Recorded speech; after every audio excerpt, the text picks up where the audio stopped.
প্রশ্ন করার মধ্যেও ইখলাসের গুরুত্ব কত বেশি সেটা আমরা এখান থেকে শিখতে পারতেছি। অসংখ্য সময় আমাদের কাছে অনেকেই অনেক প্রশ্ন করে, কেন? জাস্ট এমনি করার জন্য প্রশ্ন করে, অথবা কোনো ফিতনার জন্য প্রশ্ন করে, অথবা সেই উত্তরটা জানে তারপরে সে শুধু শুধু প্রশ্নটা করতেছে। শুবহাত, শাহওয়াত, হাওয়া, প্রবৃত্তির টান, উইমস এন্ড ডিজায়ার্স, জেনার ইচ্ছা, নারীদের ফিতনা, ফ্রি মিক্সিং এর ফিতনা, মিউজিকের ফিতনা, গীবতের ফিতনা, মানুষের হক মারার ফিতনা, অসংখ্য গুনায় আমরা লিপ্ত আছি, যেটার কারণ আজকে আমাদের মুসলিমদের অধঃপতন। আল্লাহ এমন কোন রোগ নাজিল করে নাই যেটার জন্য আল্লাহ সুবহানাহু ওয়া তাআলা সুস্থতা নাজিল করেন। আজকাল অনেকে আছে দুইটা তিনটা ইউটিউব ভিডিও দেখে, কিছু কথাবার্তা দেখে তারা নিজেদেরকে মনে করে ফেলে তারা মুফতি, তারা মনে করে ফেলে তারা কোনো একটা রুলিং দিতে পারবে, অথচ তারা জানে না এখানে আরো অনেক এক্সটার্নাল ফ্যাক্টরস আছে। আমি একটা প্রশ্ন করেছি একটা শেখকে, আমি সেটার ফতোয়া পাইছি, আমার উসুলুল ফিকের কোনো জ্ঞান নাই, আমার ফুরুউল ফিকহিয়ার আমার কোনো জ্ঞান নাই, আমার কোরআনের তাফসীরের কোনো জ্ঞান নাই, আমার হাদিসের কোনো জ্ঞান নাই, আমি নাসিখ মানসুখ আমি কিছু বুঝি না, আমি কিছু জানি না, আমি উলামাদের আকওয়ালের ব্যাপারে আমি কিছু জানি না। আমি একটা প্রশ্ন করছি, ওটার উত্তর পাইছি, এবার আরেকজন এসে আমাকে প্রশ্নটা করছে, আমি চিন্তা করছি আমাকে যদি উত্তর দিছে ওকে উত্তর দিবে, আমি আনসার দিয়ে দিলাম, শেষ। ও চোখ বুঝতেছে না ওর জন্য হইতে পারে অন্য কোনো একটা রুখসাত আছে, অথবা ওর জন্য হইতে পারে অন্য একটা কোনো এক্সটার্নাল ফ্যাক্টর যেটার জন্য ওর জন্য জায়েজ হবে না। আমি বুঝতে পারছি আপনাদেরকে বিষয়টা। তাহলে এই জিনিসটা মানুষ বুঝেন, এটা অনেক বড় একটা রোগ। রোকেয়া করাকে নিজের পেশা হিসাবে নিয়েছে, এটাকে প্রফেশন করে ফেলেছে। এবং তিনি বলছেন যে এখন অনেক মানুষ আছে যারা কি রোকেয়া সেন্টার্স খুলে বসে, ক্লিনিক খুলে বসে, যেভাবে ডাক্তাররা চেম্বার খুলে বসে এবং রোগীরা গিয়ে চিকিৎসা নেয়, সেম ভাবে রোকেয়া করার কিছু চেম্বার খুলে বসা হয়েছে যেখানে মানুষ গিয়ে রোকেয়া করে। তখন তিনি বলছেন যে এটা অনেক বেশি ফিতনা করছে এবং এটা আগের সালাফদের মধ্যে প্রমাণিত না। বিসমিল্লাহ ওয়াসসালাতু ওয়াসসালামু আলা রাসূলিল্লাহ ওয়া আলা আলিহি ওয়া সাহবিহি আজমাইন। সুম্মা আম্মা বা'দ। اللهم علمنا ما ينفعنا وانفعنا وارفعنا بما علمتنا وزدنا علما يا رب العالمين। নিশ্চয়ই সকল প্রশংসা আল্লাহ সুবহানাহু ওয়া তাআলার, তিনি আমাদেরকে তৌফিক দান করেছেন আমরা একসাথে আবারও হতে পেরেছি আরেকটি জুমাবার। আমরা আজকে শুরু করতে যাচ্ছি একটি নতুন বই, যে বইটার নাম হচ্ছে আদ-দাউ ওয়াদ-দাওয়া, রোগ এবং তার চিকিৎসা। এবং এটার আরেকটা নাম আছে আজ-জাওয়াবুল কাফি, হ্যাঁ, মানে এনাফ অ্যান্সার, সাফিসিয়েন্ট অ্যান্সার। তো আমি এটা শুরু করার আগে আমি আপনাদের সবাইকে জিজ্ঞেস করতে চাই, কে কে এখানে আরবি ভাষা পারেন? কেউ কি আছেন আরবি ভাষা পারেন? আচ্ছা, যদি আরবি ভাষা না পারেন তাহলে আমি আর আরবি ইবারতগুলো আর পড়বো না, ঠিক আছে? আমি জাস্ট ডিরেক্ট অর্থ এবং ডিরেক্ট ডিসকাশনে যাব, আরবি ইবারতটা পড়বো না ইনশাল্লাহ। যেহেতু আমরা আরবি যদি আমরা না পারি, শুধু শুধু পড়ার জন্য পড়ার দরকার নেই ইনশাল্লাহ, ঠিক আছে? তো এইটাই বোঝার জন্য। তো এই বইটার আমি যতটুকু জানি বাংলায় একটা ট্রান্সলেশন আছে, অন্তরের রোগ ও তার চিকিৎসা, এরকম কোনো একটা নাম, আমি 100% শিওর না। কিন্তু ওইটার ব্যাপারে আমি যতটুকু শুনেছিলাম মেবি আমাদের মানহাজ অথবা সালাফি আকিদা, সাহি আকিদার কোনো আলেমের সম্পাদনা অথবা ট্রান্সলেশন না। তো আপনারা মেবি পেতে পারেন বাজারে বাংলাটা। তো আমি জানি না, আমি আসলে ওটার ভিতরে দেখি নাই, কারণ এখানে অনেক ধরনের বিষয় আছে যেটা যদি এমন কোনো কেউ করে থাকেন যার আকীদা বিষয়গুলোতে সমস্যা আছে, তাহলে এখানে অর্থ অনেক কিছুতে সমস্যা হতে পারে। সেজন্য আমি এটা এত অ্যাক্টিভলি অ্যাডভাইস, মানে একদম ডিরেক্ট বলবো না যে কিনতে পারেন, বাট জাস্ট জানার জন্য যে আছে, যদি আপনি সামনে রাখতে চান, অর্থটা দেখতে চান, তাহলে এটা আপনার জন্য হতে পারে। ইংলিশে আমি জানি আছে, কিন্তু এটার পিডিএফ অনলাইনে অ্যাভেলেবেল নাকি আমি জানি না। আমার কাছে হার্ড কপিটা আছে আদ-দাউ ওয়াদ-দাওয়া, ওটার নাম হচ্ছে the purification of the heart and soul, the disease and the cure, এরকম করে একটা নাম। তো এনিওয়েজ আমরা ইনশাআল্লাহ বিইذনিল্লাহ এখানের মধ্যে বইটা দিয়ে আমরা যাব। আমি আপনাদের সামনেই ট্রান্সলেশন বলতে গেলে মানে অর্থ, মুআল্লিফ রাহিমাহুল্লাহ, ইবনে কাইয়িম রাহিমাহুল্লাহ তিনি যেটা বলেছেন সেটা অর্থগুলো আমি আপনাদের সামনে এক্সপ্লেইন করে এবং এটার সাথে আরো যা বেনিফিটস আছে সেটা আমি আপনাদের সাথে শেয়ার করবো ইনশাআল্লাহ বিইذনিল্লাহ। আরেকটা বিষয় আপনাদেরকে বলে রাখি, সেটা হচ্ছে আমি এই থ্রু আউট দিস কোর্স আমি মেইনলি ফলো করব শেখ আব্দুর রাজ্জাক আল বাদর হাফিজাহুল্লাহ, ওনার এক্সপ্লেনেশন। ইউটিউবে আপনারা যদি কেউ আরবি জানেন অথবা অনলাইনে যারা দেখছেন, আপনারা কেউ যদি আরবি জানেন তাহলে আপনারা এটা ইজিলি ইউটিউবে গিয়ে শারহ আদ-দাওয়া শেখ আব্দুর রাজ্জাক আল বাদর দিয়ে সার্চ দিলেই আপনি পেয়ে যাবেন 83টা ভিডিও, টোটাল 83টা ভিডিও। যে আরবি জানে অথবা মোটামুটি লেভেলের জানে তাদের সবাইকে আমি এনকারেজ করবো তারা যেন এটা থেকে বেনিফিট নেয়, তারা যাতে এটা so that they use it, মানে they make the most out of it, কারণ এটা অনেক বড় একটা নিয়ামত আল্লাহ থেকে। যে ইবনে কাইয়িমের একটা বই, এবং ইবনে কাইয়িমের বই এক্সপ্লেইন করছে কে? শেখ আব্দুর রাজ্জাক আল বাদর। অনেকেই শেখ আব্দুর রাজ্জাক আল বাদরের ব্যাপারে বলেন যে উনি হচ্ছে আমাদের যুগের ইবনে কাইয়িম, কারণ স্পেশালি ইবনে কাইয়িম রাহিমাহুল্লাহ বেশিরভাগই যে হার্টের বিষয়গুলো, কোনো একটা জিনিসের হিডেন মিনিং গুলো বের করে নিয়ে আসা, কোনো একটা কোরআনের আয়া, কোনো একটা হাদিস। তো শেখ আব্দুর রাজ্জাক আল বাদরেরও এই সেম গুণ অনেকটা। শেখ আব্দুর রাজ্জাক আল বাদর অনেক সময় অনেক পড়ানো টাইম দিয়েছে কিসের দিকে? তাজকিয়াতুন নাফস, কলবের বিষয়, এবং ওনার কথাগুলো কিরকম যে খালি মনে লাগে। এবং শেখ আব্দুর রাজ্জাক আল বাদর উনিও অনেক হাদিস আছে, অনেক কোরআনের আয়াত আছে যেগুলো উনি কি ভিতরে ডিপার মিনিং গুলো উনি বের করে নিয়ে আসেন। সুবহানাল্লাহ। সো আমরা যে বইটা পড়ছি এই বইটার ব্যাপারে শেখ আব্দুর রাজ্জাক আল বাদর হাফিজাহুল্লাহ তিনি প্রথমেই বলছে যে মানে এই বইটার ব্যাপারে অসংখ্য আলেম ওলেমারা ইতিহাসে এই বইটার ব্যাপারে প্রেইজ করেছেন, সুনাম করেছেন এই বইয়ের ব্যাপারে, এবং এটা খুবই বেনিফিশিয়াল একটা বই। এবং তিনি এখানের মধ্যে অসংখ্য, ইবনে কাইয়িম রাহিমাহুল্লাহ যিনি এই বইয়ের লেখক, তিনি এখানে অসংখ্য ফাওয়ায়েদ, অসংখ্য বেনিফিটস তিনি কোরআন এবং সুন্নাহ থেকে বের করে এনেছে, যেটা একটা মানুষের কালবকে পিউরিফাই করার জন্য, হার্টের যে রোগগুলো আছে সেগুলো থেকে কিওরের জন্য ইজ এনাফ বিইذنিল্লাহ। সুবহানাল্লাহ। একটু ব্যাকগ্রাউন্ডটা বুঝি যে এই বইটা মানে কিভাবে লেখা হয়েছিল অথবা কেন লেখা হয়েছিল। যখন ইতিহাসে কোনো মুআল্লিফ, কোনো লেখক যখন কোনো একটা বই লিখে, এটার পিছনে কিন্তু একটা স্টোরি থাকে, একটা কারণ থাকে যে কেন লিখেছিল। সো বইটার ভিতরেও অনেকটা এটা একটু মেনশন আছে, বাট ওটা ছাড়াও শেখ আব্দুর রাজ্জাক আল বাদর তিনি এটাকে মেনশন করছিলেন যে একজন লোক তিনি একটা গুনায় খুবই গভীরভাবে ইন্ডালজড হয়ে গিয়েছিলেন। একজন লোক তিনি একটা গুনার ভিতরে খুবই গভীরভাবে ইনভলভ হয়ে গেছিলেন, সেটার ভিতরে এমন ভাবে ঢুকে গেছিলেন যে তিনি এটা থেকে বের হইতে পারতেছিলেন না। তখন তিনি ইবনে কাইয়িম রাহিমাহুল্লাহর কাছে এসে উনি প্রশ্ন করেন যে আমি কি করলে আমি নিজেকে এই গুনাহ থেকে আমি নিজেকে বাঁচাতে পারবো। এবং এটা বইটার মধ্যে শুরুতেই আপনারা পাবেন, যদি কারো আপনাদের কাছে ইংলিশটা থাকে, আর যদি আরবিকটা দেখেন একদম ফার্স্টে এটা পাবেন। যে যিনি প্রশ্ন করেছেন তিনি বলেন এভাবে করে যে মা তাকুলুস সাদাতুল উলামাউ আইম্মাতুদ্দীন রাদিয়াল্লাহু আনহুম আজমাইন ফি রাজুলিন তুলিয়া বিবালিয়াতিন ওয়া আলিমা আন্নাহা ইন ইসতামাররাত বিহি আফসাদাত দুনিয়াহু ওয়া আখিরাহু। তিনি বলছেন যে আলেম ওলেমারা সেই লোকটাকে নিয়ে কি বলে, যে লোকটি এমন একটি অসুখ, এমন একটি রোগে আক্রান্ত, সে জানে যেটা তাকে ধ্বংস করছে, এবং এটা থেকে সে যদি মুক্ত না হয় তাহলে তার দুনিয়া এবং আখিরা দুটোটাই ধ্বংস হয়ে যাবে। এবং তিনি বলছেন ওয়াকাদ ইজতাহাদা ফি দাফইহা আন নাফসিহি বিকুল্লি তরিকা আও বিকুল্লি তরিকিন। তিনি বলছেন যে এবং সেই লোকটা সকল ধরনের চেষ্টা করেছেন এটা থেকে বাঁচার, কিন্তু সে কোনোভাবে বাঁচতে পারতেছেন না। ফামা ইয়াজদাদু ইল্লা তাওয়াক্কুদা ওয়া শিদ্দা, এবং এটা শুধু বেড়েই যাচ্ছে, এটা কোনোভাবে কমতেছে না। সুবহানাল্লাহ। তখন তিনি বলছেন ফামাল হাইলাতু ফি দাফইহা, তাহলে এটার সলিউশন কি? হাউ ক্যান আই, মানে আমি নিজেকে কিভাবে এটা থেকে বাঁচাতে পারবো? বুঝেন বিষয়টা। সেই মানুষটা ইবনে কাইয়িমের কাছে গিয়ে প্রশ্ন করছে আমি এমন একটা রোগে আক্রান্ত, যে রোগ আমি যদি এই রোগ থেকে নিজেকে না ছুটাইতে পারি আমি বাঁচবো না, এবং এমন কোনো ওয়ে নাই যেটা আমি ট্রাই করি না এটা থেকে বাঁচার, কিন্তু তারপরে আমি বাঁচতে পারতেছি না এটা থেকে, আমি ধ্বংস হয়ে যাচ্ছি, এখন আমি কিভাবে বাঁচবো? এবং তিনি বলছেন ওয়ামাত তরিকু ইলা কাশফিহা, এবং আমার একটা রাস্তা দেখায় দাও যেটা দিয়ে আমি এটা থেকে বাঁচতে পারবো।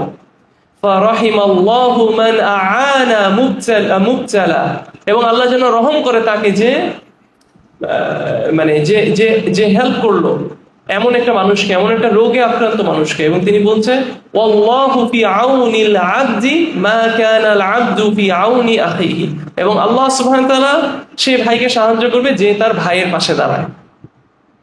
সুবহানাল্লাহ। তারপর তিনি কি বলছেন, আফতুনা মাজুরিনা রাহিমাকুমুল্লাহ তাআলা। তিনি বলছেন অতএব গিভ আস আ ভার্ডিক্ট, তোমার ফতোয়া দাও আমাদেরকে, তুমি আমাদেরকে মানে আমাদেরকে একটা আনসার দেন। ইবনে কাইয়িমকে তিনি বলছেন আল্লাহ যেন আপনার উপর রহম করে। সো তারপর এই বইটা এভাবে করে শুরু হয়, ফাআজাবা শাইখুল ইমামুল আলিমু শাইখুল ইসলামি মুফতিল মুসলিমিনা শামসুদ্দীন আবু আব্দুল্লাহ ইবনে আবি বকর আইয়ুব ইমাম আল মাদ্রাসাতিল জাওজিয়্যাতি রাহিমাহুল্লাহু তাআলা। অতএব এই প্রশ্নের উত্তর দিলেন শাইখুল ইসলাম মুফতিল মুসলিমিন, বলে বলে ওনাকে প্রেজ করছেন যে কে, ইবনে কাইয়িম রাহিমাহুল্লাহ। This is the background. মানে চিন্তা করে দেখেন, একজন মানুষ সে একটা প্রবলেমে আছে, সে এসে একটা কোয়েশ্চেন জিজ্ঞেস করলো, সেই কোয়েশ্চেনের আনসারটা হয়ে যায় এই বুক আদ-দাউ ওয়াদ-দাওয়া। এবং সেই জন্য শেখ আব্দুর রাজ্জাক আল বাদার হাফিজাহুল্লাহ তিনি বলেন যে প্রশ্ন করার মধ্যেও ইখলাসের গুরুত্ব কত বেশি সেটা আমরা এখান থেকে শিখতে পারতেছি। অসংখ্য সময় আমাদের কাছে অনেকেই অনেক প্রশ্ন করে, কেন? জাস্ট এমনি করার জন্য প্রশ্ন করে, অথবা কোনো ফিতনার জন্য প্রশ্ন করে, অথবা সেই উত্তরটা জানে তারপরে সে শুধু শুধু প্রশ্নটা করতেছে। আমি কি বুঝতে পারতেছি বিষয়টা? যেমন কয়েকদিন আগে আমাকে একজন একটা প্রশ্ন পাঠালো, আসসালামু আলাইকুম ওয়া রাহমাতুল্লাহি ওয়া বারাকাতুহু। সে আমার জন্য অনেক দোয়া করলো, ওস্তাদ হায়াকুমুল্লাহ জাযাকুমুল্লাহু খাইরান আহসানাল্লাহু ইলাইক, আপনার মত কি অমুক অমুকের ব্যাপারে, এবং একটা লিস্ট দিছে আমাকে, অমুক অমুক অমুক অমুক অমুক অমুক অমুক, এদের ব্যাপারে আপনার মত কি, এদের থেকে কি ইলম নেওয়া যাবে নাকি যাবে না? এখন যে আমাকে প্রশ্ন করছে আমি জানি সে আমার চেয়েও অনেক বড় আলেমদের সাথে সে রিলেটেড, আমি জানি যে সে অলরেডি আমার চেয়েও আরো নলেজেবল মানুষদের সাথে তার পরিচয় আছে, তার উঠা বসা আছে, তাদের সাথে চলাফেরা আছে। তার মানে এটা তো এমন কোনো প্রশ্ন না যেটা তার শুধু আমার কাছে আসতে হবে এই উত্তরটা নেওয়ার জন্য, তাই না? তো আমি সময়ের কারণে তাকে উত্তর আর ওরকম আমি রিপ্লাই দেওয়া হয়নি। তো কয়েকদিন আগে শেখ আবু বকর জাকারিয়া আসলো চট্টগ্রামে এখানে, তো শেখের সাথে আমি ওখানে বসা, তো শেখের সাথে কথা বলতে বলতে বললাম, শেখ আমাকে একজন এরকম প্রশ্ন করতেছে, আপনার অমুক অমুক অমুক অমুক এরকম একটা লিস্ট পাঠাইছে, এরকম 7 জনের ব্যাপারে আপনার মত কি? শেখ বলতেছে দাঁড়ো দাঁড়ো দাঁড়ো তোমাকে আমি দেখাই, আমাকেও সেম কোয়েশ্চেন পাঠাইছে, এবং শেখ আমাকে বের করে দেখালে এই সেম প্রশ্ন। তার মানে কি আসলে কি এখানে আনসারটা চাচ্ছে? আর আমি তো বললাম দেখেন, শেখকে যদি প্রশ্ন করে তাহলে শেখ তো আমার থেকে কত বড় আলেম, তাহলে আমাকে কেন জিজ্ঞেস করতেছে? এবং শেখকে প্রশ্ন না করলেও আমি জানি সে আমার থেকে আরো বড় আলেমদের সাথে তার পরিচয় আছে, তাহলে প্রশ্ন কেন? জাস্ট এমনি। এটা অনেক ধরনের নিয়ত হতে পারে, আমি কারণ নিয়তকে জাজ করতেছি না, কিন্তু অনেক সময় আমরা জাস্ট প্রশ্ন করার জন্য প্রশ্ন করি। কিন্তু শেখ আব্দুর রাজ্জাক আল বাদার হাফিজাহুল্লাহ তিনি বলছেন যে না, একজনের প্রশ্ন করার মধ্যেও যদি ইখলাসটা ঠিক থাকে তাহলে সেই প্রশ্নটা অনেক বড় কারণ হতে পারে আপনারও জান্নাতে যাওয়া। আচ্ছা ভেবে দেখেন, ইবনে কাইয়িম রাহিমাহুল্লাহ যে বইটা লিখেছে, এটা পৃথিবীতে কেউ নাই যে এই বইটা মানে কোনো আলেম অথবা কোনো দ্বীনের ব্যাপারে সে সিরিয়াস এই বইটার নাম শুনেন। Amazing great book. এবং দেখবেন সামনে শেখ আব্দুর রাজ্জাক আল বাদার আরো কত বেশি এই বইটার ব্যাপারে প্রেজ করছেন। এই বইটা লেখার কারণ হলো এই মানুষটার এই প্রশ্নটা করা, তাই না? তাহলে দেখেন ওনার ইখলাস ঠিক থাকার কারণে উনি আল্লাহর জন্য এই প্রশ্নটা করেছেন, আল্লাহ কিভাবে কবুল করছে, কত শত বছর আগের এই প্রশ্নের উত্তর আজকে আমরা বই হিসাবে দেখেন আমরা আজকে মাজলিসে পড়তেছি। তাহলে গত শত শত বছর ধরে যে এই বই পড়ে পড়ে তার জীবন বদলাচ্ছে, এটার একটা সওয়াব যাচ্ছে ইবনে কাইয়িম রাহিমাহুল্লাহর কাছে, একটা সওয়াব কার কাছে যাচ্ছে? প্রশ্নকারীর কাছে। অতএব ইয়া ইখওয়ান, আপনার প্রশ্ন করার মধ্যেও আপনার ইখলাস ঠিক থাকতে হবে। আপনি যখন প্রশ্নটা খালিস ভাবে আল্লাহর সন্তুষ্টির জন্য, আল্লাহর ব্যাপারে জানার জন্য সিনসিয়ারলি যখন একটা প্রশ্ন করবেন, সেই প্রশ্নতে সিনসিয়ারিটি যত বেশি থাকবে আপনার সেটার বারাকা তত বেশি হবে। আপনি জানেন না আল্লাহ সুবহানাহু ওয়া তাআলা কোনটাকে একসেপ্ট করে ফেলবেন। অতএব প্রত্যেকটা জিনিসে আমাদের কি মেনটেন করতে হবে? আমাদের ইখলাস মেনটেন করতে হবে। এবং আরেকটা বিষয়, আমরা কেন আসলে এই বইটা শুরু করছি? সিএফসি সেন্টারে আমরা তো আরো অনেক বই শুরু করতে পারতাম। আজকে আমাদের সমাজে অনেক ধরনের সমস্যা দেখা দিচ্ছে, তাই না? এবং বিভিন্ন সমস্যার আমরা সমাধান চাচ্ছি, তাই না? কেউ কেউ মনে করছে এই সমাধান সলভ হবে আমাদের ইকোনমিকে ঠিক করে, কেউ মনে করছে এই সমস্যা ঠিক হবে আমাদের এটা ঠিক করে, ওইটা ঠিক করে, ব্যাংকিং সেক্টর ঠিক করে, ডিফেন্স সেক্টর ঠিক করে, অথবা এই মন্ত্রী ঠিক করে, ওই মন্ত্রী ঠিক করে, অথবা পাওয়ারে গিয়ে আমাদের প্রবলেমগুলো সলভ হয়, তাই না? কিন্তু আমরা একটা জায়গা মিস করে ফেলছি, সেটা হচ্ছে আমাদের এই অনেক অসংখ্য যে সমস্যা আমরা পুরো উম্মার মধ্যে আমরা দেখছি, এটার কি একটা বড় কারণ এই না যে এটা আমাদের গুনার প্রভাব? আমরা কি আসলে ওখানে জানারও চেষ্টা করছি যে গুনার প্রভাবগুলো কি? ইনশাআল্লাহ সেই দিক থেকে আমাদের যে মডার্ন যে রোগগুলো আমাদের মধ্যে আছে, সব রোগ শুধু ডায়াবেটিস আর ব্লাড প্রেশার না, শুবহাত, শাহওয়াত, হাওয়া, প্রবৃত্তির টান, উইমস এন্ড ডিজায়ার্স, জেনার ইচ্ছা, নারীদের ফিতনা, ফ্রি মিক্সিং এর ফিতনা, মিউজিকের ফিতনা, গীবতের ফিতনা, মানুষের হক মারার ফিতনা, অসংখ্য গুনায় আমরা লিপ্ত আছি, যেটার কারণ আজকে আমাদের মুসলিমদের অধঃপতন। সবচেয়ে বড় যে গুনাহ সেটা হচ্ছে আমরা তো আল্লাহর হক আদায় করছি না, আল্লাহর হক আদায় করার মধ্যে আমরা গাফেল, যার কারণে আমাদের আজকে এই খারাপ অবস্থা, একটা বড় কারণ।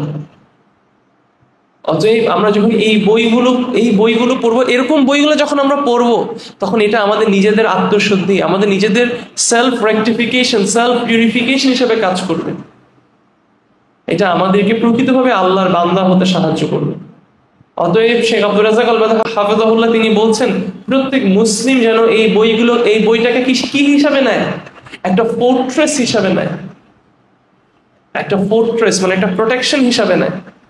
সে যেন এই বইকে ইউজ করে, এখানে যে কথাগুলো আছে, এই ভ্যালুয়েবল যে কথাগুলো ইবনে কাইয়িম রাহিমাহুল্লাহ শেয়ার করেছেন কোরআন এবং সুন্নাহ থেকে, সে যেন এগুলোকে কাজে লাগায়।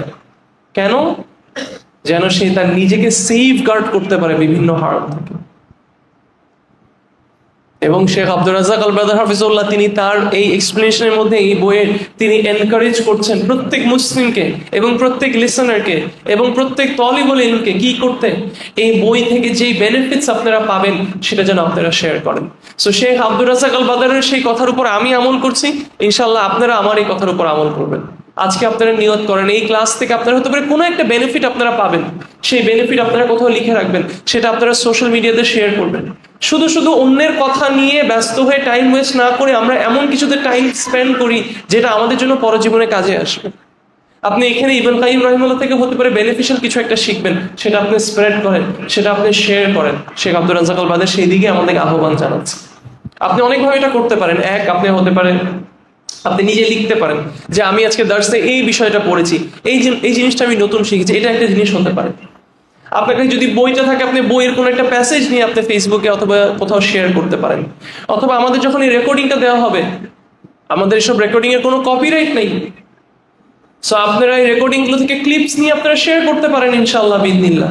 কোন নিয়তে? আপনি অনেক বেশি ভিউজ পাবেন, আপনি অনেক বেশি লাইকস পাবেন, সেই নিয়তে না, কিন্তু এই নিয়তে যে আমি একটা ভালো কথা মানুষের কাছে পৌঁছাই দেব। সুবহানাল্লাহ। So this is something that is very important. তো এটা ছিল আমার একটা ইন্ট্রোডাকশন বিইذনিল্লাহ। শেখুল ইসলাম ইবনে তাইমিয়ার স্টুডেন্ট ইবনে কাইয়িম, এবং উনিও শেখুল ইসলাম, ওনাকেও অনেক স্কলারসরা বলেন যে উনিও এটা ডিজার্ভ করেন এই টাইটেলটা, লাইক হিজ টিচার ইবনে তাইমিয়া রাহিমাহুল্লাহ। এবং দেখেন একটা টিচারের প্রভাব তার ছাত্রের উপর কত বেশি। ইবনে কাইয়িম রাহিমাহুল্লাহ কার স্টুডেন্ট? ইবনে তাইমিয়া। ইবনে কাসির কার স্টুডেন্ট? ইবনে তাইমিয়া। সুবহানাল্লাহ।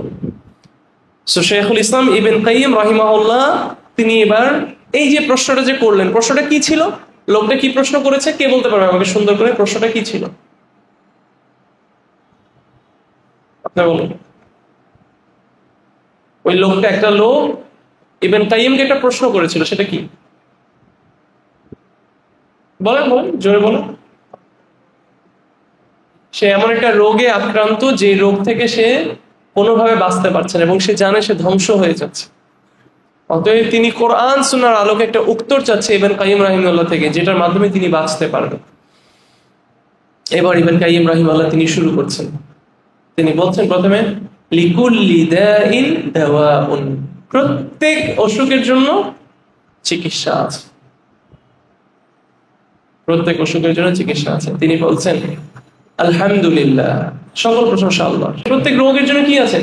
চিকিৎসা। তারপর তিনি বলছেন আম্মা বা'দু, অতএব আমি তিনি শুরু করছেন فقد ثبت في صحيح البخاري من حديث أبي هريرة رضي الله عنه عن النبي صلى الله عليه وسلم أنه قال ما أنزل الله داء إلا أنزل له شفاء.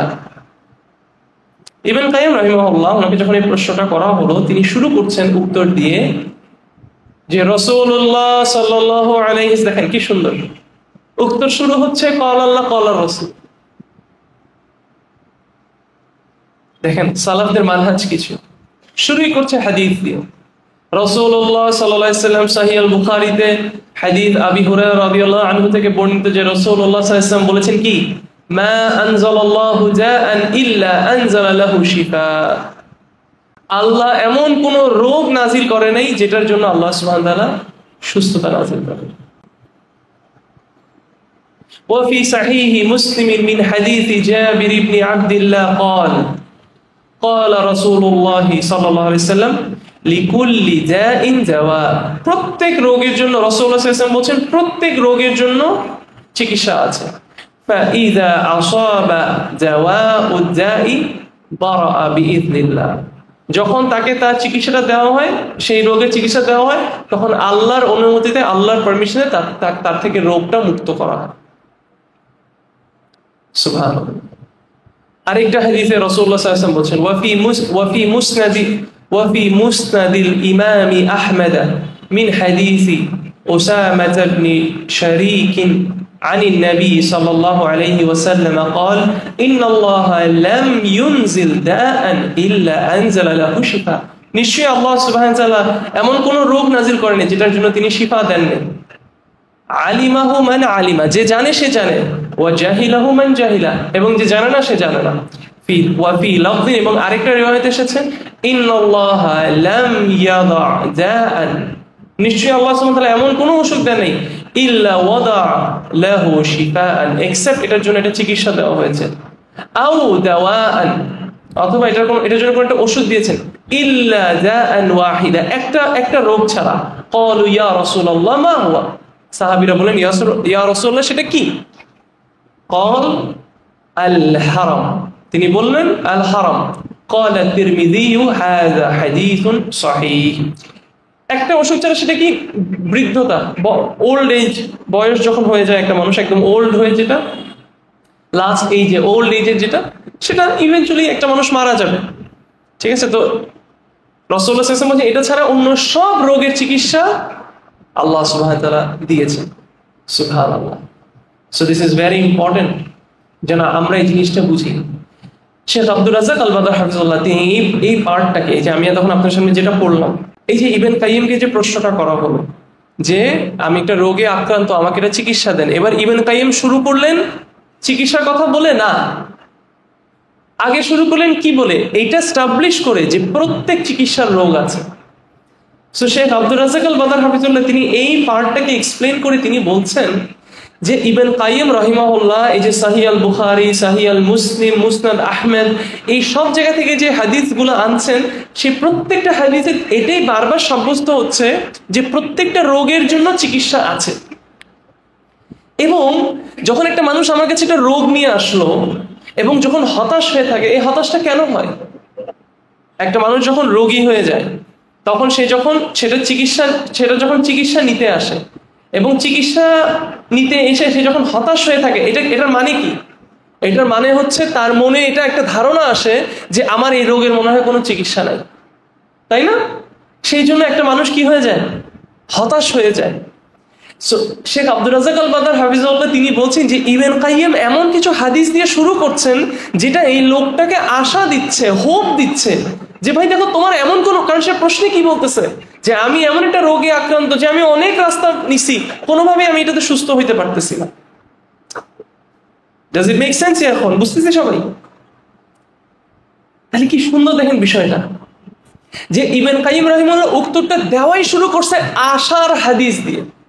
উনি এমন কিছু হাদিস ন্যারেট করছেন, এমন কিছু হাদিস বলছেন যে হাদিসগুলো ওনাকে কি দিচ্ছে? আশা, হোপ দিচ্ছে। ধরেন একজন মানুষ, আমাদের সমাজে এখন কি হয়, আমাদের সমাজে এখন অনেক সময় একটা মানুষ যখন অসুস্থ হয় ডাক্তারের কাছে যখন যায়, ওর চিকিৎসা হোক বা না হোক, ডাক্তারের ভালো ব্যবহার, ডাক্তারের ওকে একটু আশা দেওয়ার মতো কিছু কথাই ওকে কি করে দেয়, ওর অর্ধেক রোগ সুস্থ করে দেয়। তাই না? যেমন এটা ইফতেখার ভাই আমার সাথে রিলেট করতে পারবে অনেক বেশি, বাংলাদেশের ওষুধের এফেক্ট বেশি হয় না। তো যখন সৌদি আরবে অনেক সময় যাই আমরা একসাথে, তখন অনেক সময় অনেকের একটু প্যারাসিটামল লাগে, অথবা একটু গ্যাস্ট্রিকের ওষুধ লাগে, অথবা কোনো চুলকানি হলে ওটা একটা মলম লাগে। তা একজন এরকম বলতেছে যে এখানের ওষুধ এত ভালো, ওষুধ কিনলে প্যাকেটটা হাতে নিলেই অর্ধেক চিকিৎসা শুরু হয়ে যায়। আসলে চিকিৎসাটা কোথায়? মনে। ও যখন চিন্তা করতেছে আমি সৌদি আরবের গ্যাস্ট্রিকের ওষুধ খাইতেছি, ওর এমনি অর্ধেক সুস্থ হয়ে যেতেছে। তো দেখেন ইবনে কাইয়িম রাহিমাহুল্লাহ কি সুন্দর করে তিনি কি করছেন, প্রথমে তিনি এমন কিছু হাদিস রাসূলুল্লাহ সাল্লাল্লাহু আলাইহি ওয়াসাল্লাম থেকে তিনি ন্যারেট করছেন যেগুলো এই মানুষটাকে, যে হতাশ, যে কষ্টের মধ্যে সে আছে, সেটা থেকে তাকে আশা দিচ্ছে যে আল্লাহ প্রত্যেক রোগের জন্য চিকিৎসা রেখেছে, তুমি কেন এত চিন্তা করতেছো, তোমার এত চিন্তা কিসের? সুবহানাল্লাহ। তারপর ইবনে কাইয়িম রাহিমাহুল্লাহ তিনি কি বলছেন? তিনি বলছেন দাওয়াউল আই আস-সুআল, জাহেলিয়াতের চিকিৎসা হচ্ছে প্রশ্ন করা। সুবহানাল্লাহ। ইবনে কাইয়িম এই কথাগুলো বলে তারপরেই তিনি একটা বড় একটা রোগ নিয়ে তিনি কথা বলা শুরু করছেন, একটা বড় একটা রোগ তিনি অ্যাড্রেস করা শুরু করছেন। সেটা কি? জাহালাতের রোগ, অজ্ঞতা, ইগনোরেন্স। তিনি কি বলছেন? ওয়াহাযা ইয়াউম্মু আদওয়াআল কলবি ওয়ার রূহি ওয়াল বাদানি, এবং এই রোগটা মানে এটা এমন একটা রোগ যেটা যেটা কিসের উপর প্রভাব পড়ে? আমাদের কলবের উপর, আমাদের রূহ উপর, আমাদের শরীরের উপর। ওয়া আদওয়াতিহা, এবং এটার রেমেডি কি, এদের চিকিৎসা কি? وقد جعل النبي صلى الله عليه وسلم الجهل داء, রাসূলুল্লাহ সাল্লাল্লাহু আলাইহি ওয়াসাল্লাম অজ্ঞতাকে, জাহেলিয়াতকে একটা রোগ হিসেবে সাব্যস্ত করেছেন। وجعل دواءه سؤال العلماء, এবং তিনি বলছেন রাসূলুল্লাহ সাল্লাল্লাহু আলাইহি ওয়াসাল্লাম এই রোগের চিকিৎসাকে বলেছেন উলামাদেরকে, আলেমদেরকে প্রশ্ন করা। সুবহানাল্লাহ, সুবহানাল্লাহ। দেখেন আমি যখনই বলছি একটা রোগের কথা, এটা ন্যাচারালি আমাদের আগে মাথায় চলে আসবে কি জানেন? এই রোগ মনে হয় কোনো ডায়াবেটিস, কোনো ব্লাড প্রেশার, কোনো হার্টের রোগ, হ্যাঁ, কোনো ফিজিক্যাল বডির কোনো রোগ।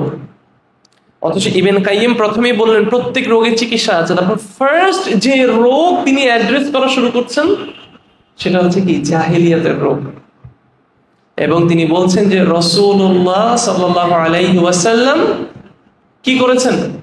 রাসূলুল্লাহ সাল্লাল্লাহু আলাইহি ওয়াসাল্লাম জাহেলিয়াতকে একটা রোগ বলে সাব্যস্ত করেছেন, এবং এই রোগের চিকিৎসাকে তিনি বলেছেন হচ্ছে আলেমদেরকে প্রশ্ন করা। তারপর তিনি একটি লম্বা হাদিস ন্যারেট করছেন ইবনে কাইয়িম রাহিমাহুল্লাহ। আবু দাউদের একটি হাদিস তিনি ন্যারেট করছেন, জাবির বিন আব্দুল্লাহ ক্বালা, জাবির বিন আব্দুল্লাহ রাদিয়াল্লাহু আনহু থেকে বর্ণিত, তিনি বলছেন, আমি অর্থটা বলছি, হাদিসটা অনেক লম্বা, যে আমরা একদল মানুষ, আমরা একটা গ্রুপ, আমরা একটা সফরে গিয়েছি যেখানের মধ্যে আমাদের একটা সঙ্গীর, একজন সাহাবীর কি হয়েছিল, তার একটা ইনজুরি হয়েছিল, এবং তার মাথায় একটা ইনজুরি হয়। তখন ওই সাহাবী কি করে? মাথায় ব্যান্ডেজ পরে, তাই না? তারপরে হাদিসে বলা হচ্ছে যে এই সাহাবীর রাতের বেলা ওয়েট ড্রিম হয়, স্বপ্ন দোষ হয়। স্বপ্ন দোষ হওয়ার কারণে এখন ওনার তো গোসল করতে হবে। তখন উনি উঠে অন্য সাহাবীদেরকে বলে, তোমরা কি জানো আমার জন্য কি কোনো এরকম কোনো রুখসা, এরকম কোনো কনসেশন আছে, কোনো ছাড় আছে যে আমি গোসল না করলে হবে? সাহাবীরা বলছে না, তুমি তায়াম্মুম করতে পারবে না, পানি আছে, তোমার গোসল করতে হবে। তখন উনি কি করে? গোসল করে। যখন গোসল করে ওনার ওই ইনজুরির মধ্যে পানিটা যে লাগে এবং উনি মারা যায়, ওই সাহাবী মারা যায়। তখন কি বলতেছে? ফালাম্মা কাদিমনা আলা রাসূলিল্লাহি আলা রাসূলিল্লাহ উখবিরা বিযালিক, আমরা যখন রাসূলুল্লাহ সাল্লাল্লাহু আলাইহি ওয়াসাল্লামের কাছে আসলাম, আমরা এই বিষয়টা ওনাকে জানাই। ফাকাল, রাসূলুল্লাহ সাল্লাল্লাহু আলাইহি ওয়াসাল্লাম বলেছে, কাতালুহু, তারা ওকে মেরে ফেলেছে, কাতালাহুমুল্লাহ, আল্লাহ যেন ওদেরকে মেরে ফেলে। সুবহানাল্লাহ। রাসূলুল্লাহ সাল্লাল্লাহু আলাইহি ওয়াসাল্লাম বলছে তোমরা ওকে মেরে ফেলছো, সোজা কথা। তোমরা ওকে মেরে ফেলছো। তারপর রাসূলুল্লাহ সাল্লাল্লাহু আলাইহি ওয়াসাল্লাম কি বলছেন, আলা সাআলু ইযা লাম ইয়ালামু, তোমরা কেন প্রশ্ন করো নাই যদি তোমরা না জানো? হোয়াই ডিডন্ট ইউ আস্ক, তোমরা কেন প্রশ্ন করো নাই তোমরা যদি না জেনে থাকো? তারপর রাসূলুল্লাহ সাল্লাল্লাহু আলাইহি ওয়াসাল্লাম বলেছেন, ফা ইন্নামা শিফাউল আই আস-সুআল, নিশ্চয়ই জাহালিয়াতের সুস্থতা হচ্ছে প্রশ্ন করা। এবং তারপর রাসূলুল্লাহ সাল্লাল্লাহু আলাইহি ওয়াসাল্লাম বলছেন কি, যে সে কি করতে পারতেন, সে নরমালি সে তায়াম্মুম করতে পারতেন, অথবা সে তার সে মাথায় ব্যান্ডেজ দিতে পারতেন এবং ওইটার উপর মাসাই করতে পারতেন, অথবা তায়াম্মুম করতে পারতেন, অনেক কিছু করতে পারতেন, কিন্তু তার গোসল করার দরকার ছিল। কিন্তু এই প্রশ্নটা করলেই হইতো, তোমরা প্রশ্ন করনি। তো এই হাদিসের মধ্যে ফাআখবারা আন্নাল জাহলা দাউন, এই হাদিস থেকে আমরা জানতে পারছি যে জাহেলিয়াত একটা রোগ। এবং আমরা নিজেদেরকে প্রশ্ন করি, আমরা কবে নিজেদেরকে এই রোগের চিকিৎসার জন্য আমরা চিন্তিত হয়েছি? জাহেলিয়াতের উপর জাহেলিয়াত আমরা ডুবে আছি। ওয়াল্লাহি এমনও মানুষ আছে, এমনও মুসলিম আছে আজকের দিন পর্যন্ত সে জানে না যে কেবলামুখী হয়ে নামাজ পড়তে হয়। সে মনে করে পশ্চিম দিকে ফিরে নামাজ পড়তে হয়, এই জন্য সে অন্য দেশে গিয়েও সে পশ্চিমমুখী হয়ে নামাজ পড়ে, যদিও তার ওই দেশের জন্য কেবলা পশ্চিমমুখী না। আমি কি বুঝাতে পারতেছি বিষয়টা? এমনও মুসলিম আছে আমাদের সমাজে যারা এটা জানে না যে সালাত পড়তে হবে কেবলামুখী হয়ে। বাঙালিদের জন্য কেবলামুখী হচ্ছে পশ্চিম, কিন্তু পৃথিবীর সবার জন্য তার কেবলা পশ্চিম না, জানে না, সে মুসলিম। তাহলে এই রোগের চিকিৎসা আমরা কবে করব? আমরা এই রোগের চিকিৎসা? এই রোগ নিয়ে আমরা সিরিয়াস কবে হব? রাসূলুল্লাহ সাল্লাল্লাহু আলাইহি ওয়াসাল্লাম এই রোগকে, এটাকে, এই না জানাটাকে কি বলেছেন?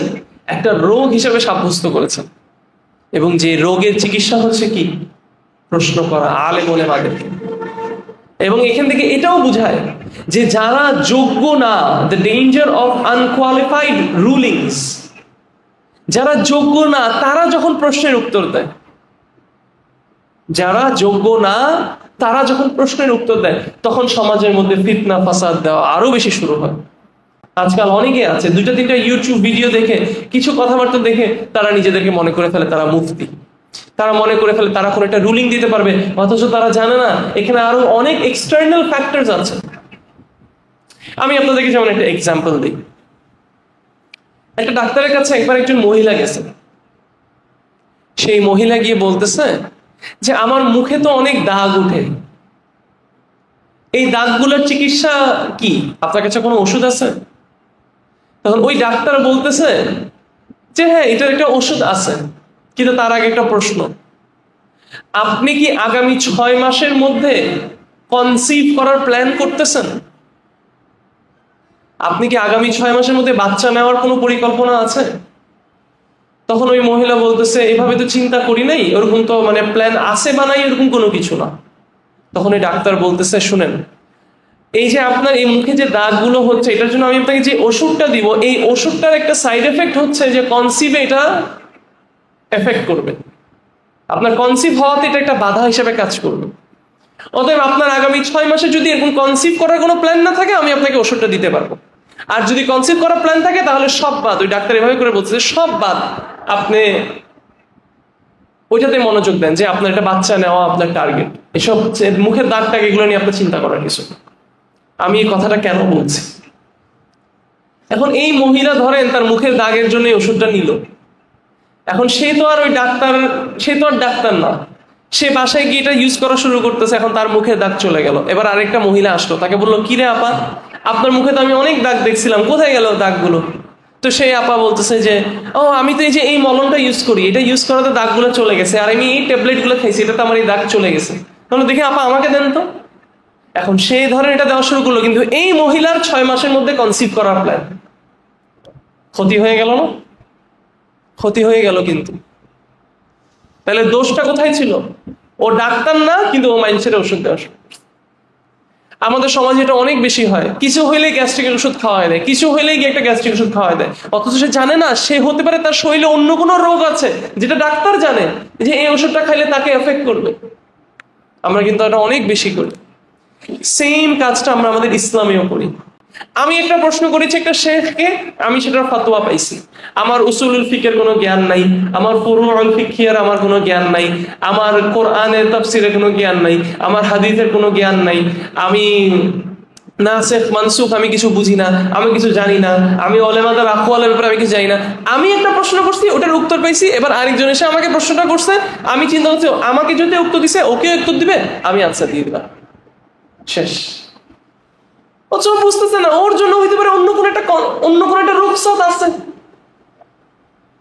অথবা ওর জন্য হইতে পারে অন্য একটা কোনো এক্সটার্নাল ফ্যাক্টর যেটার জন্য ওর জন্য জায়েজ হবে না। আমি বুঝাতে পারছি আপনাদেরকে বিষয়টা? তাহলে এই জিনিসটা মানুষ বুঝেন, এটা অনেক বড় একটা রোগ, এটা অনেক বড় একটা রোগ। সো প্রথমে ইবনে কাইয়িম রাহিমাহুল্লাহ প্রথম একটা রোগের ব্যাপারে বলল, সেটা কি? জাহেলিয়াত। এবং তিনি বললেন জাহেলিয়াতের চিকিৎসা হচ্ছে কি? প্রশ্ন করা। তার আগে তিনি কি বললেন? যে প্রত্যেক রোগের চিকিৎসা আছে, এটা আমাদের বুঝতে হবে। এইবার তিনি একটা চিকিৎসা নিয়ে কথা শুরু করবেন, সেটা কি? আল কোরআনু শিফা, কোরআন হচ্ছে চিকিৎসা। সুবহানাল্লাহ, কোরআন হচ্ছে চিকিৎসা। আল্লাহ সুবহানাহু ওয়া তাআলা কোরআনের মধ্যে কি বলছেন? কোরআনের ব্যাপারে আল্লাহ সুবহানাহু ওয়া তাআলা বলতে গিয়ে আল্লাহ বলছেন হুয়া লিল্লাযিনা আমানু হুদা ওয়া শিফা। কোরআন হচ্ছে হিদায়াহ, হুদা গাইডেন্স, এবং শিফা চিকিৎসা। আল্লাহ সুবহানাহু ওয়া তাআলা আরো কোরআনের মধ্যে বলছেন, এটা ইবনে কাইয়িম এনেছেন, তিনি বলছেন, আল্লাহ আরো বলছেন কোরআনের মধ্যে ওয়া নুনাজ্জিলু মিনাল কোরআনি মা হুয়া শিফাউন ওয়া রাহমাতুন লিল মুমিনিন। সুবহানাল্লাহ।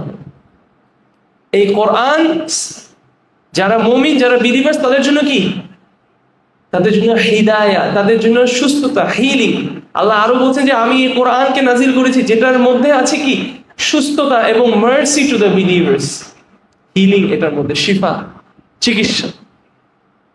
এবং ইবনে কাইয়িম রাহিমাহুল্লাহ তিনি বলছেন ওয়া মিন, এই যে এখানে আয়াতের মধ্যে বলা হচ্ছে না ওয়া নুনাজ্জিলু মিনাল কোরআন, এই যে এখানে মিন, তিনি বলছেন ওয়া মিন হুনা, এবং মিন এখানের মধ্যে লি বায়ানিল জিনসি লা লিতাবঈদ। সামটাইমস মিন দিয়ে বোঝানো হয় কিছুটা। যদি আমি বলি যে মিন হুনা, এখান থেকে, তার মানে হচ্ছে এখান থেকে কিছুটা বোঝানো হচ্ছে। আবার সামটাইমস মিন দিয়ে বোঝানো হয় হচ্ছে ওই পুরো জিনিসটাকে। তাহলে ইবনে কাইয়িম রাহিমাহুল্লাহ বলছেন যে এখানে মিনাল কোরআন দিয়ে বোঝানো হচ্ছে যে পুরো কোরআনটাই হচ্ছে আমাদের জন্য চিকিৎসা, পুরো কোরআনটা হচ্ছে আমাদের জন্য চিকিৎসা। ফাইনাল কোরআন কুল্লুহু শিফা, তিনি বলছেন নিশ্চয়ই এই কোরআন পুরোটাই হচ্ছে আমাদের জন্য শিফা। কামা ক্বালা ফিল আয়াতিল মুতাকাদ্দিমা, যেভাবে আল্লাহ সুবহানাহু ওয়া তাআলা উপরের আয়াতগুলোতে আল্লাহ মেনশন করছেন ফাহুয়া শিফাউন লিল কুলুব। অতএব এই কোরআন আমাদের কলবের জন্য চিকিৎসা। কিসে থেকে? মিন দাইল জাহল, জাহেলিয়াত থেকে চিকিৎসা, ওয়া শাক, এবং শুবহাত, সন্দেহ থেকে চিকিৎসা, ওয়ার রাইব, এবং আনসার্টেনিটি, বিভিন্ন জিনিস থেকে এই কোরআন আমাদের জন্য চিকিৎসা। ফালাম ইউনজিলিল্লাহু সুবহানাহু মিনাস সামাই শিফাআন কাত্তুন أعم ولا أنفع ولا أعظم ولا أشجع في إزالة الداء من القرآن। ইবনে কাইয়িম রাহিমাহুল্লাহ বলছেন, এবং আল্লাহ সুবহানাহু ওয়া তাআলা আসমান থেকে এমন কোন চিকিৎসা পাঠায় নাই এই কোরআনের মতো, যেটা সকল জিনিসের চিকিৎসা, সকল রোগের চিকিৎসা হচ্ছে এই কোরআন। সুবহানাল্লাহ। অথচ কয়জন আমরা এই কোরআনকে চিকিৎসা হিসেবে দেখি? এইবার এই যে কোরআন যে একটা চিকিৎসা, এটার কথা তিনি ডিসকাস করতে গিয়ে একটা হাদিস তিনি মেনশন করছেন, যেখানে একদল সাহাবী কি করেন? একটা সফরে যান এবং তারা একটা গোত্রের পাশে দিয়ে যান, যেখানে সেই গোত্রের মানুষদেরকে বলেন যে আমাদেরকে একটু তোমরা আপ্যায়ন করো। তারা ওদেরকে পরোয়া করে না। এবার ওই গোত্রের যে লিডার, তাকে একটা মানে একটা ইনসেক্ট অথবা এরকম কোনো কিছু বিচ্ছু তাকে কি করে? স্টিং করে, কামড় দেয়, এবং ওই বিষে তার শরীরে ক্ষতি হওয়া শুরু হয়। তারা এটার জন্য কোনো চিকিৎসা পায় না। তখন তারা ওই সাহাবীদের কাছে যায়, ওই সাহাবীদের কাছে যে বলে যে তোমাদের কাছে কি এটার কোনো ওয়ে আছে, চিকিৎসা আছে? বলে আছে, কিন্তু তোমরা তো আমাদের আপ্যায়ন করো নাই। একটা ট্রানজাকশন করে যে তোমরা আমাকে এটা দিতে হবে যদি আমি চিকিৎসা করে দিতে পারি। তখন তারা রাজি হয়। তখন সে সাহাবী কি করেন?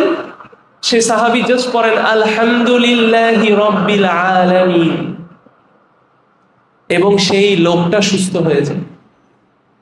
এবং তারপর তাদেরকে একটা কি দেওয়া হয়, একটা পশু দেওয়া হয় রিওয়ার্ড হিসাবে। তখন সাহাবীরা বলেন যে আসো আমরা এটা ভাগ করি। তখন একজন সাহাবী বলেন যে না, এটা আমরা রাসূলুল্লাহ সাল্লাল্লাহু আলাইহি ওয়াসাল্লামকে আগে জানাবো, এটার ব্যাপারে জানবো, তারপর রাসূলুল্লাহ সাল্লাল্লাহু আলাইহি ওয়াসাল্লামের কাছে গিয়ে এই বিষয়টা জানানো হয়। যখন এই বিষয়টা জানানো হয় তখন রাসূলুল্লাহ সাল্লাল্লাহু আলাইহি ওয়াসাল্লাম বলে তুমি কিভাবে জানো এটা রোকেয়া?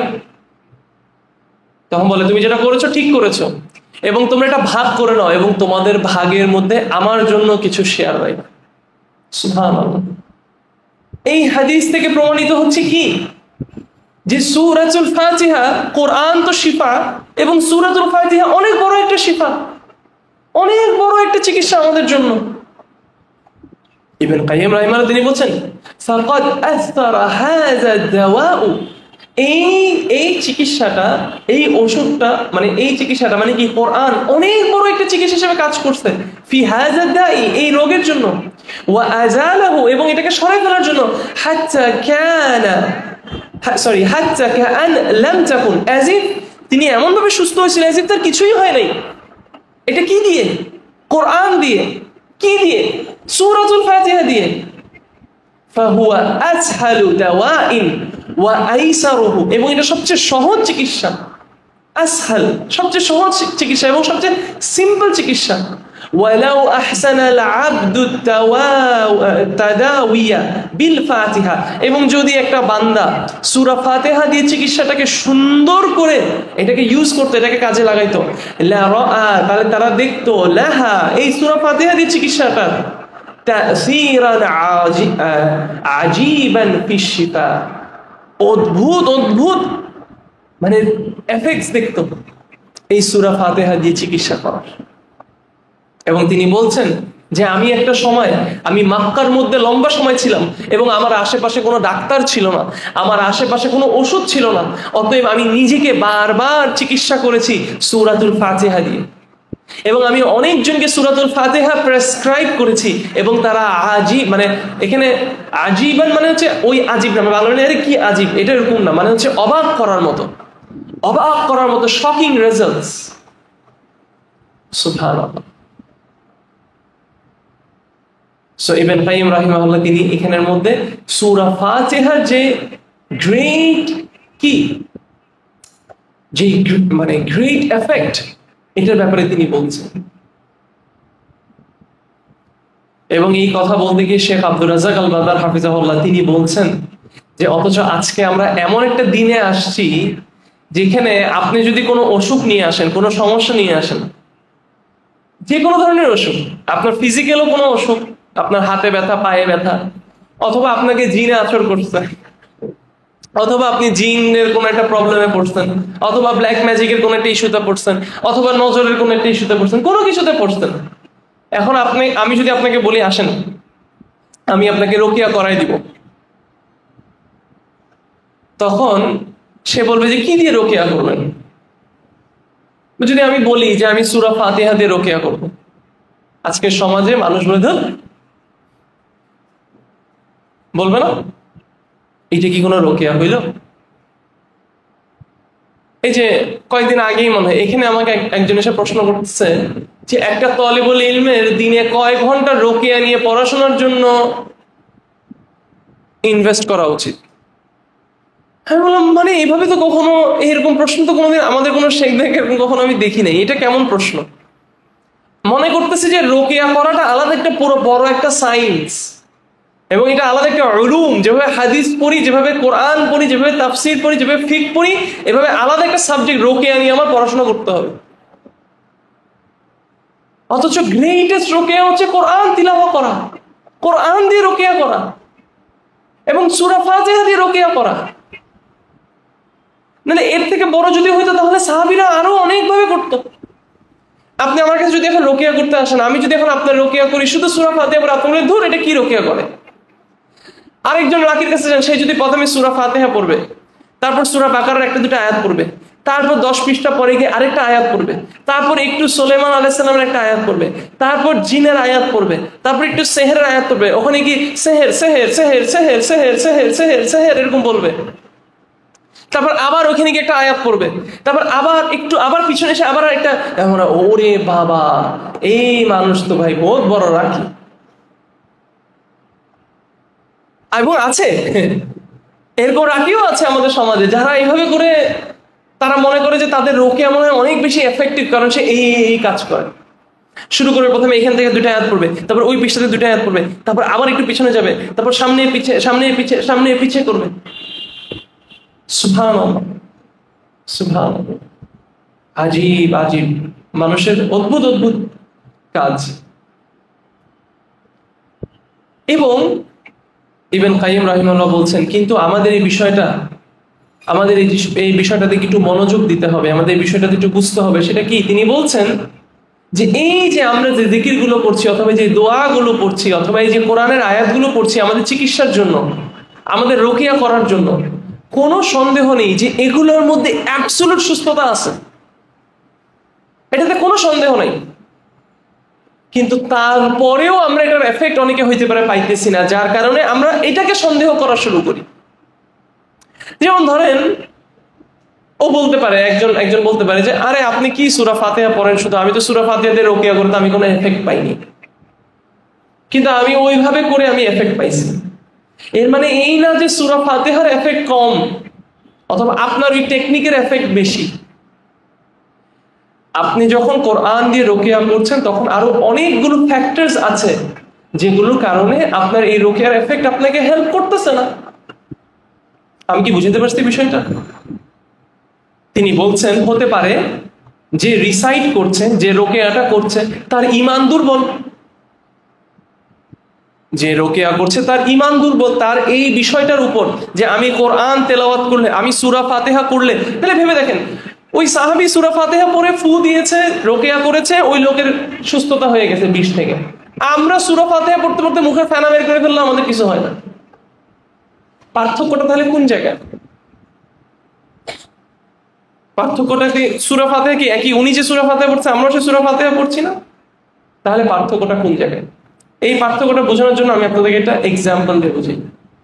ধরেন আমি আপনাকে অনেক ধারালো একটা ছুরি দিলাম, অনেক ধারালো একটা ছুরি আপনার হাতে একটা দিলাম, আর 9 মাসের 1 বছর একটা বাচ্চার হাতে দিলাম।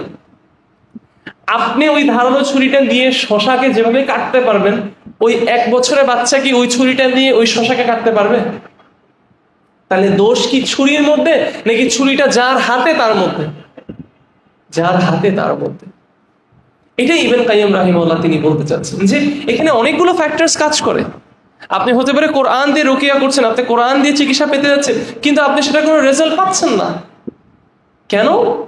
কারণ হতে পারে যে মানুষটার উপর রোকিয়া করা হচ্ছে, অথবা যে রোকিয়া করছে তার ঈমানের দুর্বলতা আছে। হতে পারে যে রোকিয়া, যে রোগী তার বডি এখনো প্রস্তুত না, অনেকগুলো ফ্যাক্টরস এর কারণে। অথবা হইতে পারে তার বডিতে এমন কোনো একটা বিষয় আছে, এমন কোনো একটা ফ্যাক্টর আছে, অথবা তার জীবনে এমন কোনো একটা কাজ সে করে যার কারণে তাকে এই চিকিৎসা থেকে বাধা দেওয়া হচ্ছে, সে এটার এফেক্ট পাচ্ছে না। যেমন আমি আপনাদেরকে একটা উদাহরণ বলি। একজনের ধরেন ডায়াবেটিসের সমস্যা, তাহলে ডাক্তার এখন তাকে ওষুধ দিচ্ছে যে তুমি এই ওষুধ খাইলে তোমার ডায়াবেটিসটা কন্ট্রোলে থাকবে। তাহলে সে ওষুধও খাচ্ছে, এদিক দিয়ে আরেক চামচ দিয়ে সে সেমাই খেতেছে। তাহলে এই যে তার সেমাই খাওয়ার কারণে তার ওই ডায়াবেটিসের ওষুধটার এফেক্ট কমে যাচ্ছে না, তো দোষ কি বেচারা ওষুধের নাকি সেমাইয়ের? তাহলে এই জিনিসটা আমাদের বুঝতে হবে, এই জিনিসটা আমাদের বুঝতে হবে যে আমরা যখন রোকিয়া করতে চাচ্ছি, আমরা যখন এরকম শিফা চাচ্ছি কোরআন থেকে, আমাদের বুঝতে হবে এবং এই বিশ্বাস, এই ঈমান, এই আকীদা রাখতে হবে যে এই কোরআনের মধ্যে সকল জিনিসের শিফা। এবং আমি যেটা বললাম না, অনেকেই আছে আমার কাছে অনেকেই প্রশ্ন করে, আমার মনে হয় আইন, আমাকে মনে হয় কারণ নজর লাগছে, আমার মনে হয় হাসাদ হয়েছে, আমার মনে হয় জিনের আসর হয়েছে। তা আমি বলি আপনি সূরা বাকারা, আপনি সূরা ফাতিহা পড়েন, কুল আউযু বিরাব্বিল ফালাক, কুল আউযু বিরাব্বিন নাস পড়েন, আপনি সূরা বাকারা পড়েন। ওমা মানতে রাজি না, বলেন না না না, তাহলে আপনি মনে হয় পারেন না রুকিয়া, আমাকে আরো ভালো কোনো প্রফেশনাল রাকির নাম্বার দেন, এরকম বলে। সুবহানাল্লাহ। তাহলে তার যে এই বিশ্বাসটা, এই বিশ্বাসের কারণেই তার ওই রোকেয়ার এফেক্ট হবে না। আমি কি বুঝাতে পারছি আপনাদেরকে এই বিষয়টা? এবং শেখ আব্দুর রাজ্জাক আল বাদার হাফিজাহুল্লাহ তিনি এই বিষয়টা বুঝাতে গিয়ে তিনি আরো বললেন যে সবচেয়ে বেস্ট হচ্ছে একজন রোগীর জন্য নিজেকে নিজে রোকেয়া করা। সেলফ রোকেয়া করা হচ্ছে মোস্ট এফেক্টিভ, ইউজিং সূরা বাকারা, সূরা ফাতিহা অথবা এনি আদার আজকার যেগুলো আমাদেরকে কোরআন এবং সুন্নাহর মধ্যে আমাদের যে আছে সেগুলো করা। এবং তিনি বলছেন আল্লাহর কাছে বেশি বেশি দোয়া করা, এটা একটা বড় চিকিৎসা।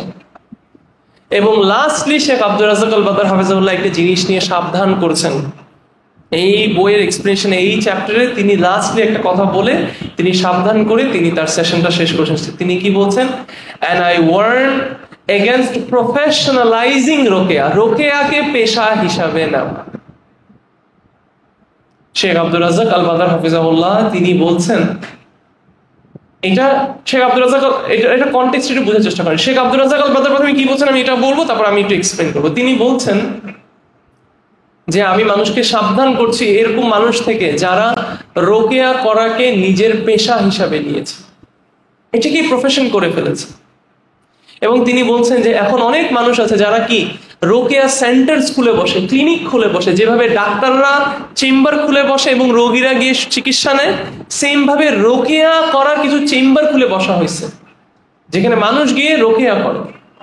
তখন তিনি বলছেন যে এটা অনেক বেশি ফিতনা করছে এবং এটা আগের সালাফদের মধ্যে প্রমাণিত না, কোনো সালাফদের থেকে এটা পাওয়া যায় না যে কোনো সালাফরা কখনো করেছে।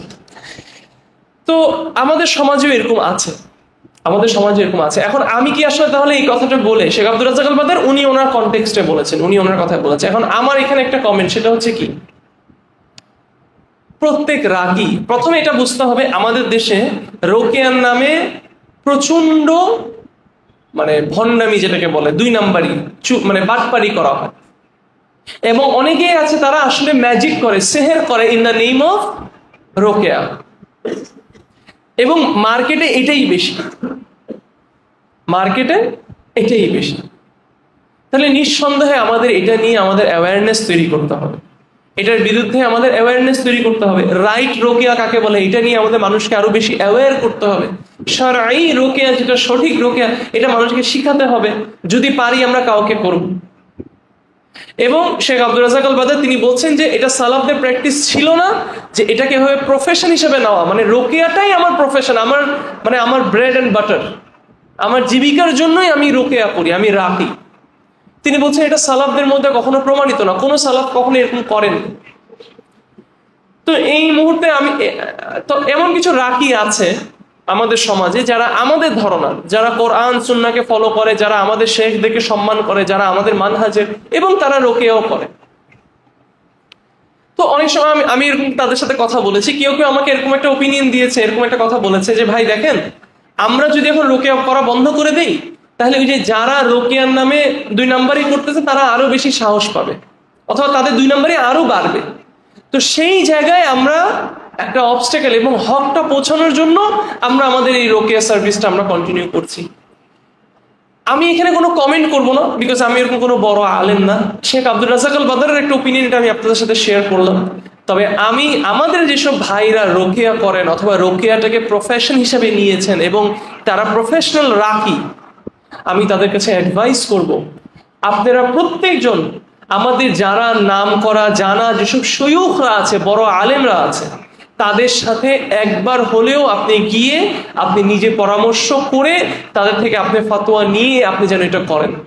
আপনি নিজেকে নিজে ফতোয়া দিয়েন না, এটাই আমার আহ্বান থাকবে। প্রত্যেক আমাদের ধরনের যেসব রাকিরা আছে যারা প্রপার ভাবে কোরআন সুন্নাহ অনুযায়ী তারা রোকেয়া করছেন এবং তারা এটা একটা সার্ভিস হিসেবে দিচ্ছেন এবং মানুষ থেকে কিছু টাকা নিচ্ছেন, আমি এটা নিয়ে কোনো কমেন্ট করছি না। All I will say is, কারণ শেখ বিন বাজদেরও ফতোয়া আছে যে রোকেয়ার জন্য কি চার্জ করা যাবে, বলছে হ্যাঁ যাবে, এবং এই হাদিসকেই কোট করছে। আলা কুল্লি হাল আমি এটাই নাসিহা করব প্রত্যেক এমন ভাইদেরকে যে আপনারা আমাদের শেখদের কাছে যান, আমাদের শেখদের কাছে গিয়ে আপনার পারপাস আপনি কিভাবে রোকেয়া করেন, আপনি কি করেন, আপনার পুরো বিষয়টা আপনি তাদের কাছে খুলে বলেন এবং তাদের থেকে আপনি একটা স্পষ্ট ফতোয়া নিয়ে আপনি যেন আপনার জীবনকে আদান। আপনি যেন এমন কেউ না হন যে আপনি আপনার নিজেকে নিজে ফতোয়া দিয়ে আপনি একটা কাজ করে যাচ্ছেন এবং অসংখ্য আলেম ওলেমারা একটা জিনিস নিষেধ করে যাচ্ছে, আপনি সেটাকে পরোয়াই করতেছেন না, কারণ এটা আপনাকে হার্ম করছে অথবা আপনার কোনো একটা সিদ্ধান্তকে হার্ম করতেছে। অ্যাজ লং এজ আপনি কোনো একটা আলেমকে বলে বুঝে জেনে বুঝে আপনার কাজটা করছেন, আপনি আল্লাহর সামনে ক্লিয়ার। মনে রাখবেন, এটা বিষয়টা শুধু টাকার বিষয় না অথবা একটু টাকা কামাবো ওইটা বিষয় না, বিষয়টা হচ্ছে আল্লাহর সামনে দাঁড়ানোর। যখন আল্লাহ আপনাকে জিজ্ঞেস করবে যে তুমি এই কাজটা কেন করছো, এই কাজটা তো জায়েজ না, তোমার কাছে যে আলেমদের অ্যাক্সেস ছিল তারা কি তোমাকে নিষেধ করে নাই এটা জায়েজ না, তুমি তারপরও কেন করছো? তুমি কি নিজেকে নিজে ফতোয়া দিছো? তুমি কি আলেম? যদি না হয়ে থাকো তাহলে তুমি আলেমদেরকে ফাসআলু আহলায যিকরি ইন কুনতুম লা তা'লামুন এটার উপর কেন আমল করো না? ইবনে কাইয়্যিম এটা বলছে যে না জানাটা কি একটা রোগ এবং এটা চিকিৎসা কি জিজ্ঞেস করো। অতএব আমি আহ্বান করবো এটাই, যারা আমার এই ভিডিওটা দেখবে ইন দ্য ফিউচার অথবা এই বিষয়টা নিয়ে আমার থেকে যদি এটা কখনো শুনে, তাহলে তাদের কাছে এই নসিহাটা পৌঁছায় যে আপনারা আমাদের গ্রহণযোগ্য আলেমদের কাছে গিয়ে এটা পরামর্শ করুন, জানুন এবং তারপর আপনি আপনার কাজ আগায় যান ইনশাআল্লাহ। কারণ তাদের একটা কথাও ফেলে দেওয়ার মতো কথা না যে আমরা যদি রোকেয়া করা বন্ধ করে দিই, যেটা সঠিকভাবে যেটা করা কোরআন সুন্নাহ থেকে আমরা যেটা শিখেছি, এবং আমি এরকম অনেকজনকে চিনি যারা প্রপার ভাবেই করে, কোনো আউফাও কাজকর্ম করে না, সুন্দর করেই তারা রোকেয়া করে, তাদের রোকেয়া হচ্ছে তারা গেলেই তারা কোরআন রিসাইট করে, তারা সুন্দর করে রোকেয়া করে দেয়, ঠিক আছে, কোরআন রিসাইট করে, কোরআন হাদিস থেকে যে অথেন্টিক দোয়া আছে সেগুলোই তারা পড়ে। সো খারাপ কিছু না, কিন্তু তারপরে আপনার কাছে যাতে একটা ফতোয়া থাকে আপনি কেন করছেন এটা, ঠিক আছে? তো আজকের জন্য এতটুকু। আমি যদি কোনো কিছু ভুল বলে থাকি এটা আমার থেকে এবং শয়তান থেকে, and Allah is messenger is free from it, ইনশাআল্লাহ বিইذনিল্লাহ। আমরা নেক্সট ক্লাসে শুরু করব দোয়া, আরেকটা চিকিৎসা। এই দোয়া নিয়ে আমরা ইবনে কাইয়্যিমের যে ডিসকাশন সেটা আমরা শুরু করব বিইذনিল্লাহ আগামী মাসের তৃতীয় জুমায়। এগেন আল্লাহ, আমি যদি কোনো কিছু ভুল বলি again it's from me and শয়তান, Allah is messenger is free from it. সুবহানাকাল্লাহুম্মা বিহামদিক ওয়া নাশহাদু আল লা ইলাহা ইল্লা আনতা ওয়া নাস্তাগফিরুকা ওয়া নাতুবু ইলাইক। জাযাকুমুল্লাহু খাইরান। আসসালামু আলাইকুম ওয়া রাহমাতুল্লাহ।